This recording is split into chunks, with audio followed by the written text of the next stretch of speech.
Hello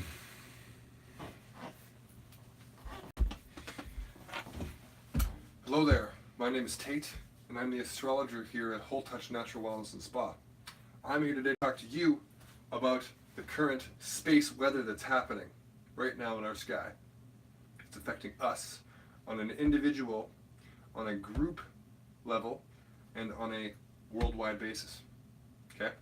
So to start, we have the sun, we have the burning hot energy, pulsing force of life itself right now, as it always is, flying around the earth, but it moved into Aquarius. Okay, so what's Aquarius all about? We know what the sun is about. The sun's about life, is about illumination, is about power. And the sun rules Leo. And Leo's about those things too. It's about expression, it's about shining your light. It's about, having power. It's about being seen. But Aquarius is opposite of Leo, and Aquarius is about different things.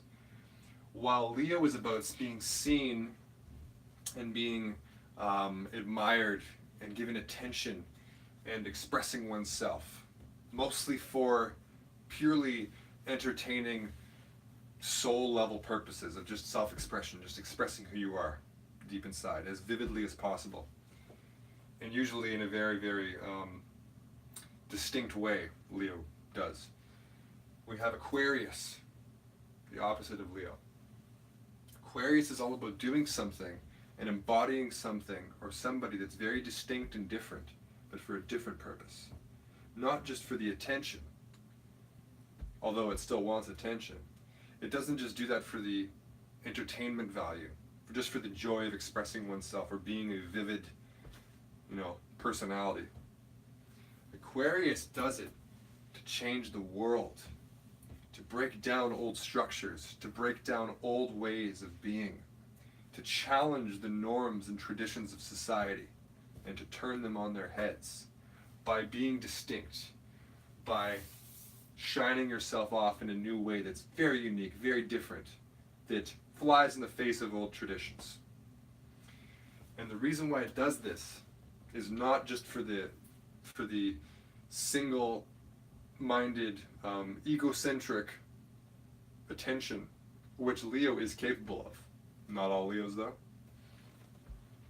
Aquarius does it to open people's minds up.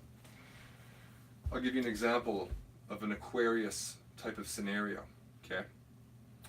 Aquarius, you can think of as like a monk or like a genius living on the mountainside, on the summit of the mountain, just observing life around. It sees the city below, and it sees groups of people moving as one. Different groups of people, almost acting like a single person. 1,000 people in one group, 1,000 people in another group. And they're just moving and acting as one. Okay? And he sees that they're not even really thinking for themselves. They're just following whatever their family and their friends are doing. They're simply just going with the tide. And then this monk or this genius sees that quite often where they're being led to, where they're just going blindly, is usually detrimental to them, is not good for them. They're gonna, they're like, sometimes like the lemmings that are gonna, run right off the cliff. So the Aquarius, the monk, the genius at the top of the mountain who's been more or less enlightened, wants to show them a new way of being, a way that is better. And what that monk, that genius wants to do is not just teach them about it, it's not just tell them about it, but just to live it, to embody it, to just be a living example of somebody that does the new way, that challenges the old traditions. And the sun, when it is in Aquarius, is igniting that light within us all in some way or another, where we can be unique and different, not for just selfish purposes, but to shake things up and to challenge the status quo, to challenge traditions and norms. And that monk comes down and he embodies something, and he becomes something that's different from the rest of them. But he knows that it's better for them to be that way. It's better to be the way that he's being. He's smarter. Aquarius has the potential to be a little bit, I'm the best, or I know the most. I'm the smartest. My principles, my beliefs are the best. Which is okay. Because sometimes they are, but sometimes they're not. Aquarius, it embodies this new way of being. And it goes up to the masses and it just, here I am. And it's wearing, you know, let's say this Aquarius is, I don't know, he's doing some kind of crazy breathing technique that looks a little weird, but he knows that it's way better to do it than the ways that everybody else is breathing. And he just keeps embodying it. He doesn't care if people are laughing at him, which quite often happens sometimes, is that the public doesn't really jive with what the Aquarius is doing or embodying. It's kind of like, what? Ugh, weird. And then the public goes back into their groups and their norms and their traditions, their comfort zone. But then slowly but surely, other people start to catch on. They start to see the brilliance of Aquarius. Aquarius, the symbol of Aquarius is almost like lightning bolts, representing the brilliant sparks of insight. So when the sun is there, it's illuminating all these new ways of doing things, this new insight, brilliance, brilliant ideas, brilliant ways of being. And this monk embodies that, but people start to notice the brilliance of this monk and how it's actually better to be that way. And the monk, in his selfless, but at the same time attention-seeking manner, like the monk who's embodying this thing, is being seen by people, is being very, very, you know, putting itself on the line, much like a Leo, but sometimes not for applause and admiration, but for like upset sometimes, to really challenge and rattle people, to show that this is a better way of being, a new way of being, and if the public can handle it. Some examples of Aquarius is like when slavery was okay, right? Which is like, we think, well, how can that be possible? It's like, well, it was. Slavery was okay for a while. It's horrible, right? Why would that happen, right? But there was a time when everybody thought that slavery was okay. But guess what?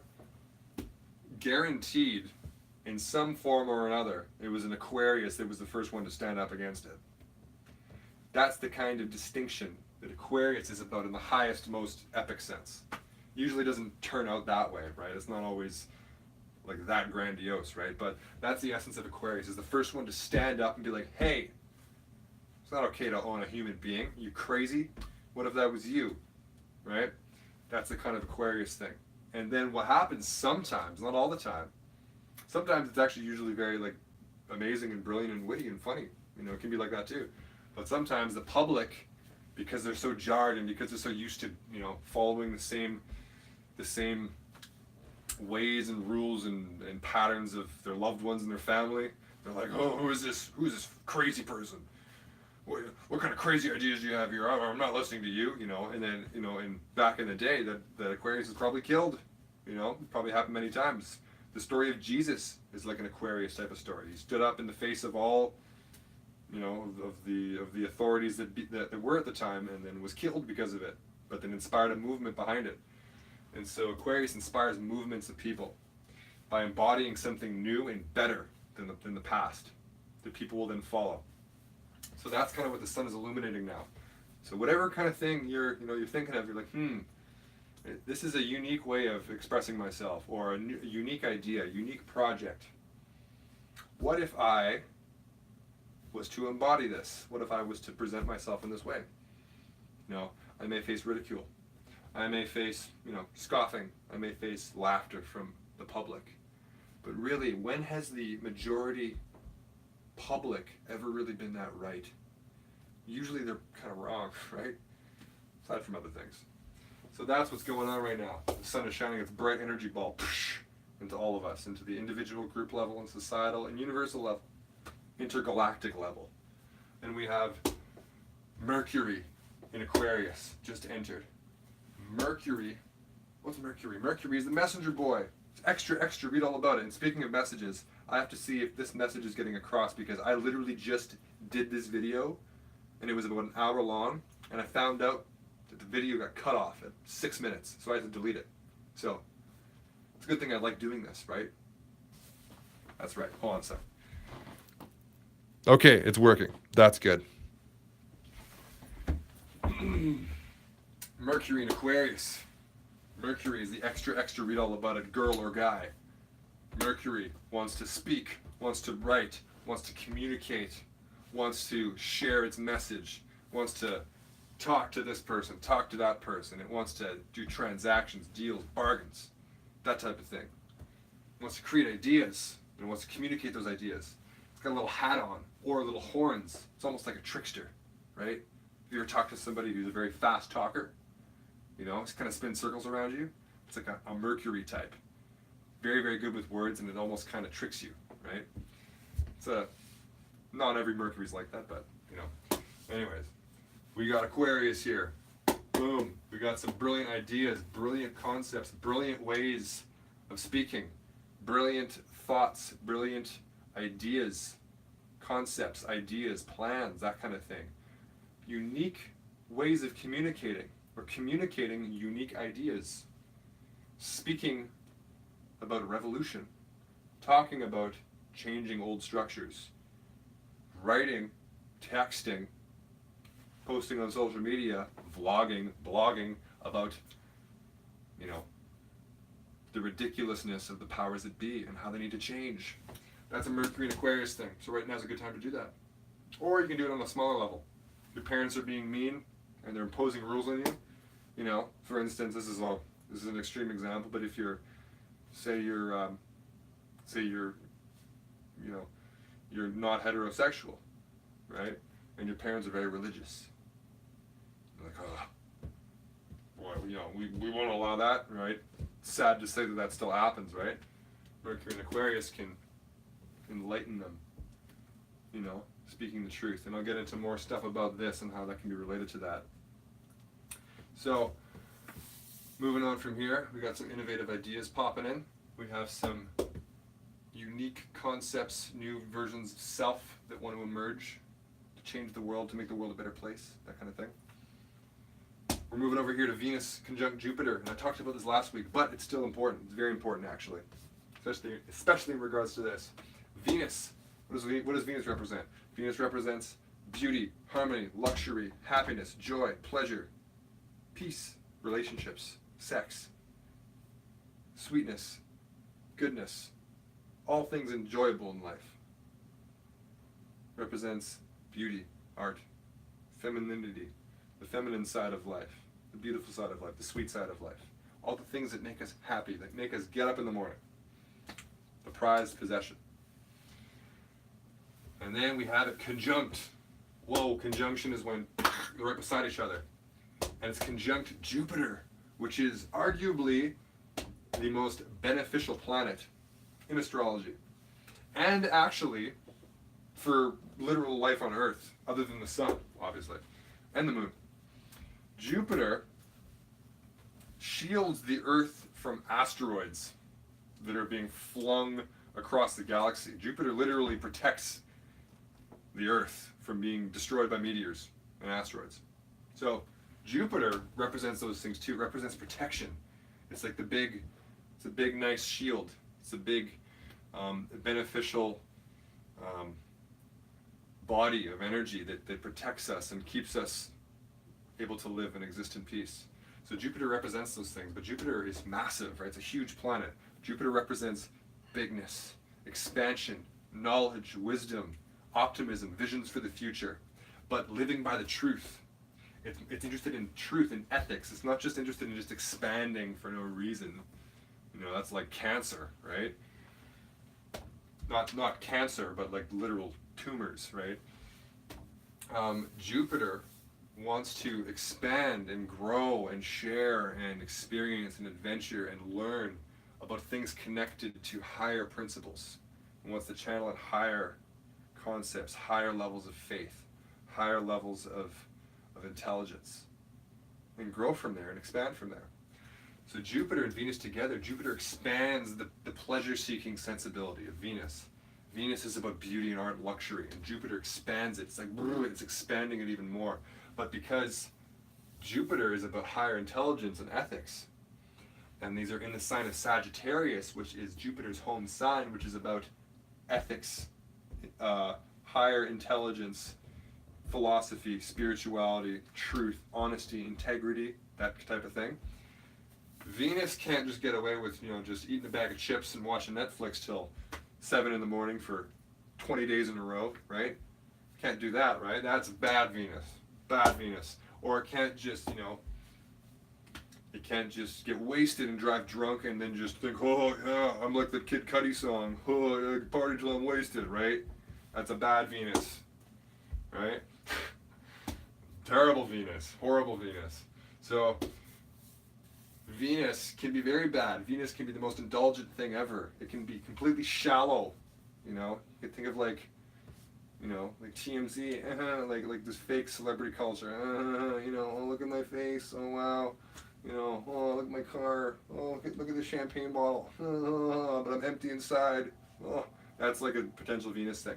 Jupiter is like, there's more, there's truth there, there's truth to be found, there's philosophies to live by, and there's pleasure to be found in that. Take a look, Venus, I'm going to show you. So right now there's like this, there's this force that's expanding our awareness of the real, true experiences of pleasure in the world, of enjoyment, of art, beauty, luxury, and relationship. Real forms of pleasure. And coincidentally, but you know, because I learned about astrology and I do it all the time, and hold on a sec, let me see if this is still filming. Yes, still filming. So, I've been doing something recently, and this will kind of help you connect with me on a one-to-one basis, right? Even though it's not one-to-one right now. Finding new, truer forms of pleasure that are connected with the higher ethics and the higher intelligence of the world. I have done for the last while. I've stopped drinking and I've stopped smoking. Smoking all kinds of things. And in the last 3 days, I've stopped doing sugar because I was eating a lot of sugar. Because I was like, well, I'm not drinking, I'm not smoking. Nah, I can eat 3 chocolate bars in a row, you know, and then I feel horrible, right? So I cut that out. I feel pretty good. This feels really good right now. And so what I'm realizing, what this is showing me, is that this, for me, is pleasure, a lot of pleasure, and growth from pleasure connected to my truth of existence, which is me sharing these things with you right now. I'm finding pleasure in that. So right now, look for those things that you can find pleasure in, that you can expand and grow from, that are not just frivolous, that are not just wasteful and bad for you, that are connected to your deep truth. Sagittarius, okay? And again, remember the revolution is coming in our minds and in our lives and in the world around us. The lightning bolts of brilliance are flashing through our minds and through the sun. And new pleasures, new types of entertainment are there to be won. So, anyways, moving on from here. Guess what we have? We have Mars. And what is Mars? Okay? Mars, think of it like a fist. Look at that. It's like a spear. It's like a penis. Right? It's the masculine force of life. Mars represents all things to do with action and energy, willpower, aggression, assertion, dominance. But it's also violence. It's also, you know, bombs and explosions and gunshots and stuff like that, right? Because the energy it takes for me to move around and do this is the same energy it takes for me to beat up somebody or whatever.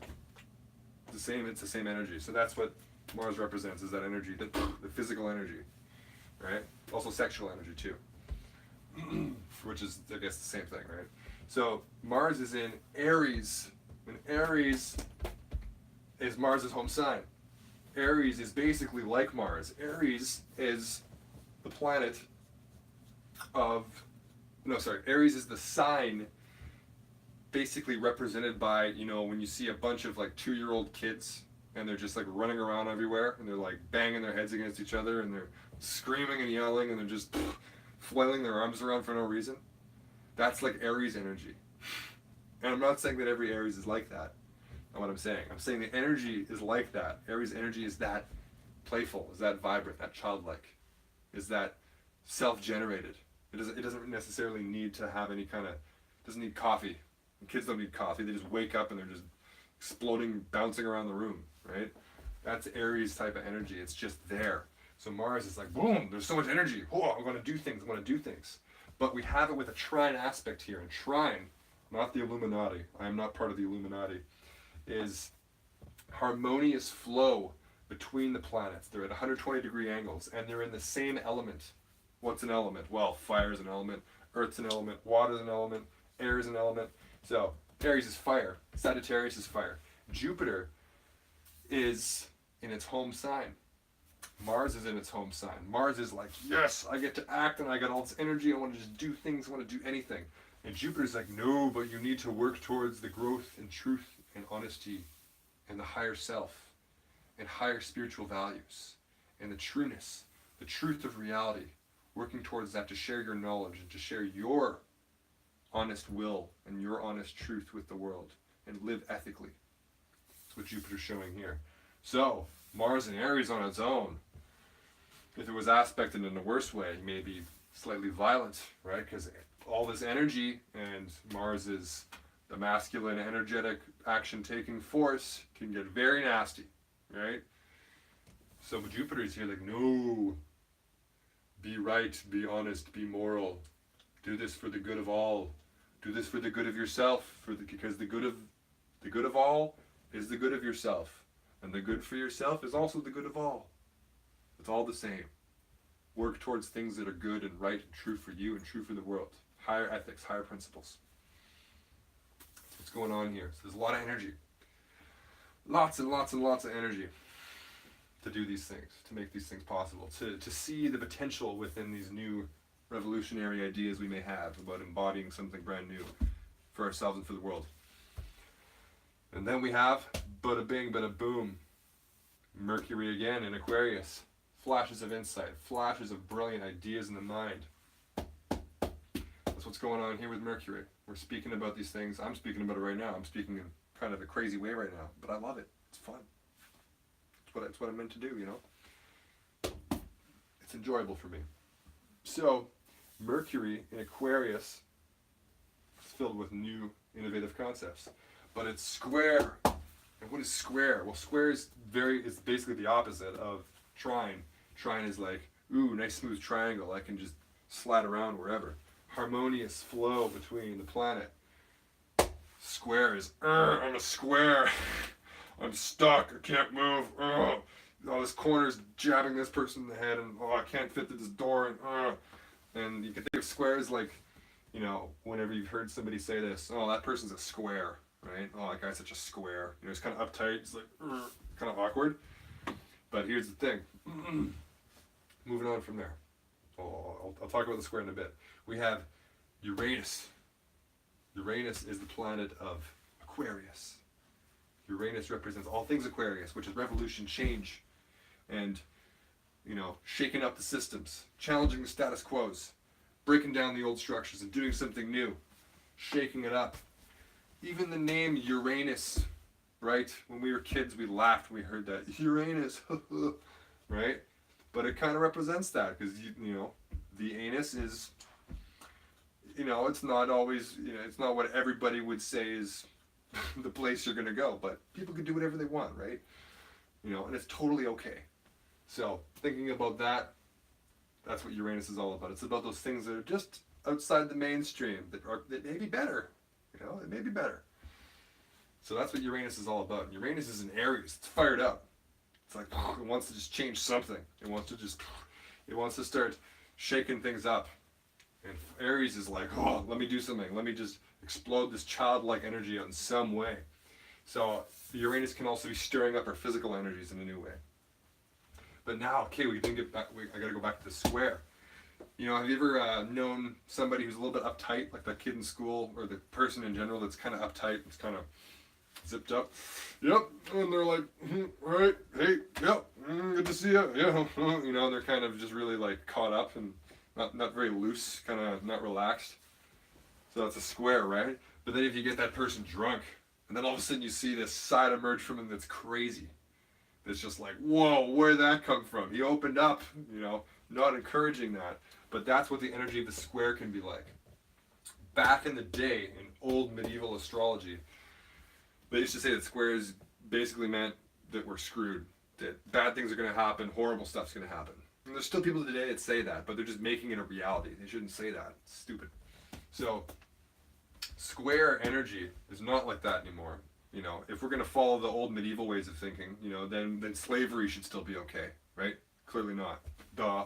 Obviously not. So the square energy is, yes, it's kind of, you know, it's a square. It's kind of tight. It's hard to move. It's kind of awkward. It's slightly confrontational. But once it gets going, it's like, it's explosive. It's just booming, crazy energy. It's just searing energy. But it can be a little bit hard to control and hard to maintain. There's more energy packed within a square than there is within a trine. And that's good to remember. Trine is effortless flow, but it can be lazy. Square is like, I'm going to do something. And it just, you know, and it releases that energy. So Mercury right now, it's already in Aquarius, so there's new innovative ideas. And Uranus is like, change, break down structures, now. And it's like, do something different, do something unique. So right now, this is an example, personally, for all of you to see Mercury square Uranus, Mercury in Aquarius. The way I'm talking right now, I'm talking pretty crazily right now. I'm talking very excitedly. Uranus is like mad scientist, electricity flowing out of its head with new ideas. You know, the laws of physics and the theory of relativity and the insights from that. And Mercury's like, I gotta tell everybody about this, right? So that's what's going on here. But it's only going on for the rest of tonight and a little bit for tomorrow. So take those ideas and take that square energy that wants to just explode out new knowledge to people. Anyways, let me check the video again. I want to see if it's still working. Yes, it's still working. We're good. Oh. So we got these two guys, and what the heck are they? I've talked about them a little bit, and I'm not going to talk about them in too much detail right now because they are very, very complicated, but they are fascinating. They're probably one of the most fascinating things in astrology, and ever, in my experience. Probably one of the most fascinating things ever. They are the eclipse points. I'm not going to get into the science of it. To me, I find that stuff boring. Probably one day I'll learn exactly how to do that and how to articulate that to people, but right now, it's not important. K2, south node of the moon, the eclipse point, one of the eclipse points, represents, it's a full cup. Think of it as a full cup. It literally looks like a full cup. And it is filled to the brim with experience of the sign that it's in.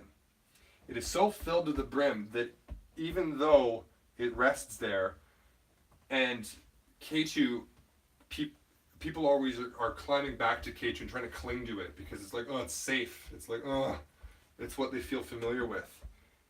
There's nothing left to do there. It's filled to the brim of this sign. Therefore, it needs to be let go of and released, and qualities associated with the sign that it's in needs to be released and let go of. On a personal level, on a group level, on a societal level, and on a universal world level. Rahu is always opposite to Ketu. They're opposite points, so the eclipse points in the sky. This one is a full cup, right? Filled to the brim, no satisfaction. Nothing left for it to consume in regards to the sign that it's in. Rahu is upside down, is a cup. Imagine trying to fill a cup up like this. You're never going to fill it up. Rahu is just zooming towards the sign that it's in. It's just sucking towards it. It's just going towards it at 1,000 miles an hour, 1,000,000 miles an hour, however you want to think about it. So, and Rahu can't get enough of this sign. This thing is just like, oh, I've had it. There's too much of this. I don't need it. It's enough. It doesn't care. It's bored. So, Rahu is sucking itself towards this one. It's pulling everybody towards this. Right now, this probably doesn't make much sense at all. You're like, what am I talking about? Okay, well, so right now, Ketu is in Capricorn. What this shows is that the world has experienced a lot of Capricorn in the past. And it's experienced all the signs, obviously, but right now, there's an emphasis on how much Capricorn traits have been known in the world. And what are the Capricorn traits that I'm thinking of? Keep in mind, I'm not being negative about all Capricorns here. Every sign has a positive and a negative manifestation. I'm talking about the negatives. Everything has a negative.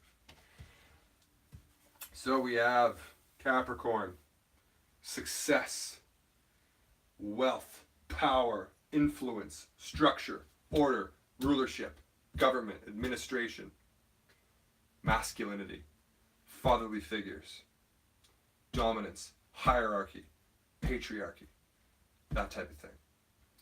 That's a Capricorn thing. That's what the world is sensing that it has had a lot of experience within in the past.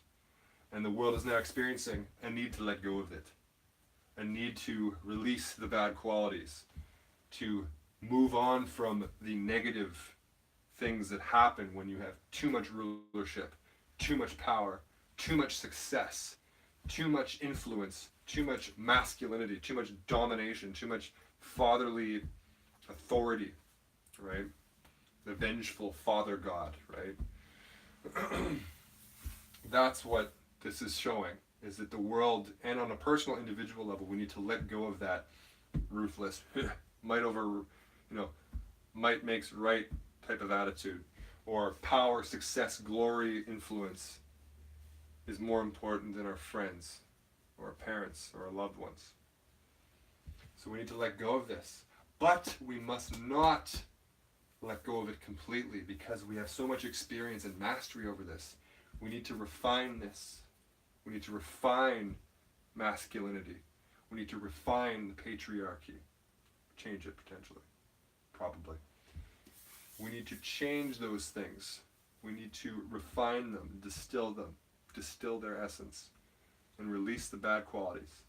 As we are always going to be inevitably pulled towards Rahu. And Rahu, like I was saying, is a cup that's empty. It wants more and more and more of it. It's always going to be endlessly hungry for the sign that it's in. And where we're being pulled to right now is the opposite of Capricorn, which is Cancer. And Cancer is very different. All the opposite signs are always different.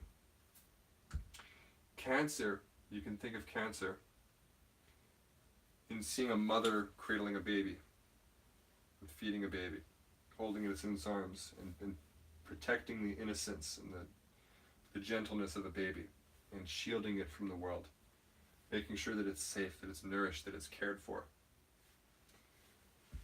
Cancer is all about feelings and emotions. The world we can't see within people. Aries is about physicality and energy and passion. Taurus is about sensual enjoyment. Gemini is about communication and interaction. Cancer is about, what are these feelings? What is this going on in me? What is this heartbreak I have? What is this happiness? What is this joy? Even if I have all the money of the world, all of the influence and all the power, but I feel horrible inside, what good is it? Cancer seeks to nourish the soul, seeks to nourish the emotions, it seeks to care for that sensitive part that exists within all of us. Because all the money and the success in the world doesn't guarantee that. Robin Williams, right? And many others. So Cancer, on a personal level, is related to that. It's related to a mother cradling a baby, protecting it from the world, and growing it, and saying that all its dreams are going to come true, that it's going to be fine, and it's going to become the best of whatever it wants to be. Protecting it and reading its stories before it goes to bed, or as it sleeps. That's the element of Cancer, and Rahu is pulling us towards that. It's pulling us towards that essential essence, that innocence, that sensitivity, that deep, watery base that we're all from. And on a global scale, if we're thinking bigger picture, this is pulling us towards femininity and feminine forms of power and rulership, and the emancipation of women, and justice for women, and women taking more of the spotlight. Now, that's what's manifesting right now. That's what the universe is pulling the world to, is that. This is introverted. Ketu introverts and hides, isolates. Rahu expresses, and Rahu brings to the peak of public attention all the time. It wants to show it to the world. Right now it's happening. There's more of a resurgence of the emotional awareness of life, of understanding that what we do to another person is in fact what we do to ourselves, and vice versa. And the pain of another person is the pain of ourselves. And we need to take care of that. We need to change that. Rahu is pulling us towards experiencing that on a personal, group level, societal, and universal level. So right now the balance of power is moving away from just the dominant ruler, patriarchal ways of ruling society and influencing and having power. All that stuff. There's a release of it, but people are still kind of clinging on to it, right? They're like, no, And now we're being pulled more towards the emotional, empathetic side, is understanding that the world is one, that we're all just people, that we were all babies. All of us were babies. Hitler was a baby, right? Everybody was once an innocent child that needed to be protected, that cried, pooped its pants, That's what cancer is all about, is nurturing that, and understanding that, and feeling, and caring, and being compassionate, and being bonded with the heart to the people that you love. And moving away from just ruthlessness, success overall, right? Which is a Capricorn potential. It can be very ruthless. Not all Capricorns are like that, I'm saying it again. But Capricorn has the potential to do that. And that's what K2 is releasing. Getting rid of those negative qualities. Getting rid of that brutal, ruthless, masculine, ruler-based society we've had for thousands of years, right? And moving more towards potentially more of the Native American way, where women were actually the bosses, right? Probably would work a lot better. But now, we're moving towards that. We're moving towards feeling and emotion rather than success, money, power, glory, that kind of thing. That's what Capricorn can be about. Because even if you have a luxurious BMW car and a bunch of diamonds, a bunch of tigers walking around you, and you got servants, but you're empty inside, and none of your friends are around because you've stepped on them, or you've sacrificed and thrown away everything, every good relationship you've had in your life. You think any of that matters at that point? It's useless. It's torturous, actually. I say that from experience. Clearly I'm not there, nor do I want to be.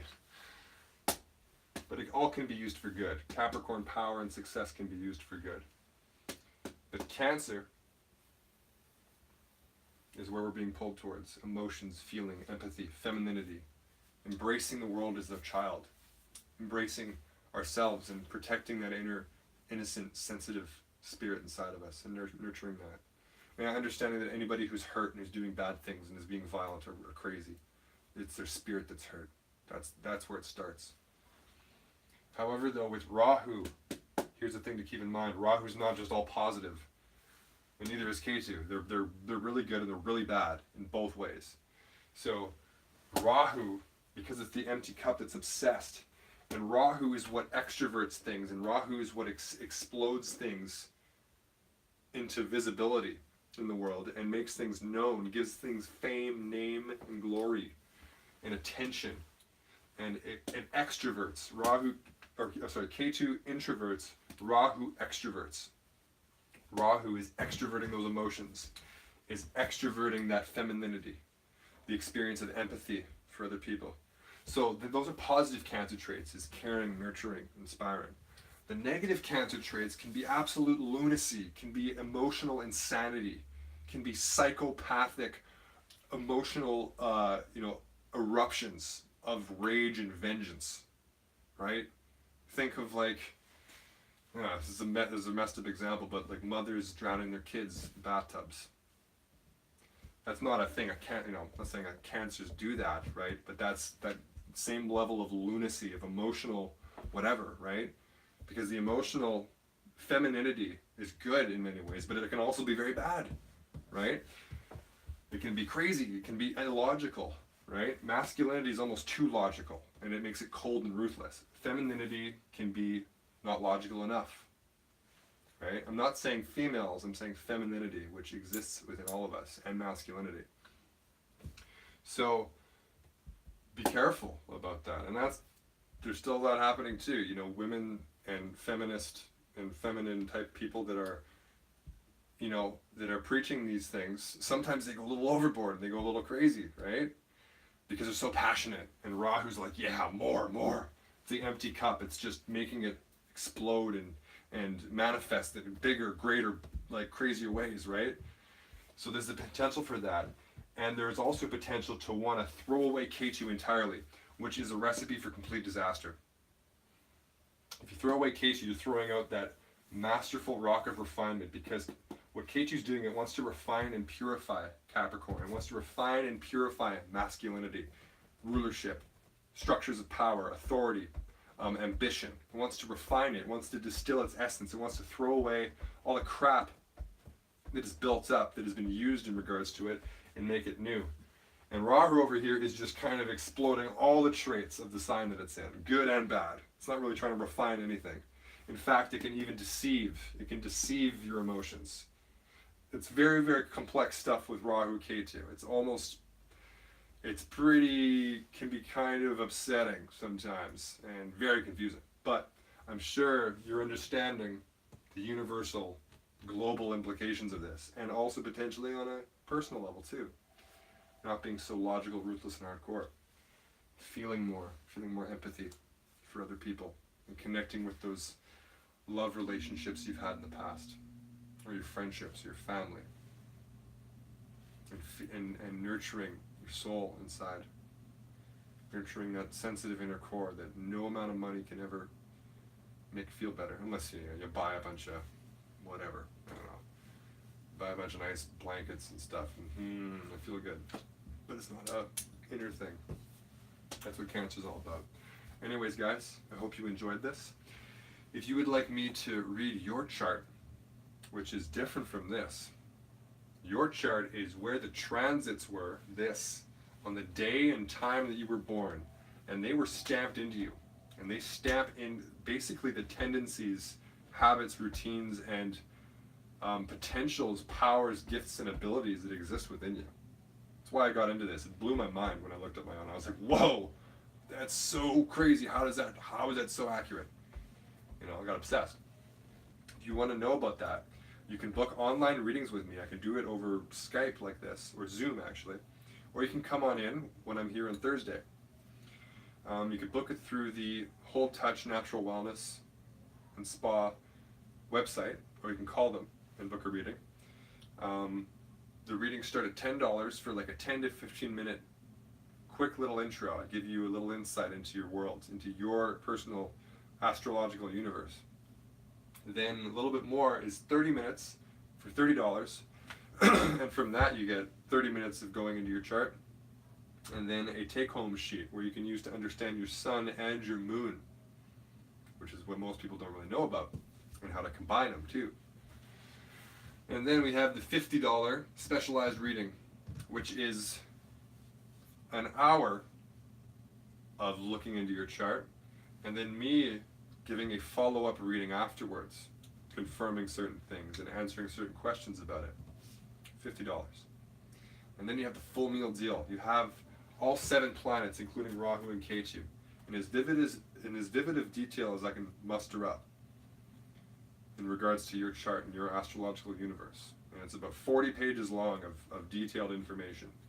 And it's $200. I personally recommend that because it's a lot of amazing things you'll find from it, like mind-blowing. So if you want to do any of those things, give Whole Touch Natural Wellness a spa call. Go on the website, book an online reading with me. And yeah, we'll leave it at that. And I hope this was inspiring. I hope this gave you new insight for the rest of the week. We'll see you soon, okay? Have a good one. I love you.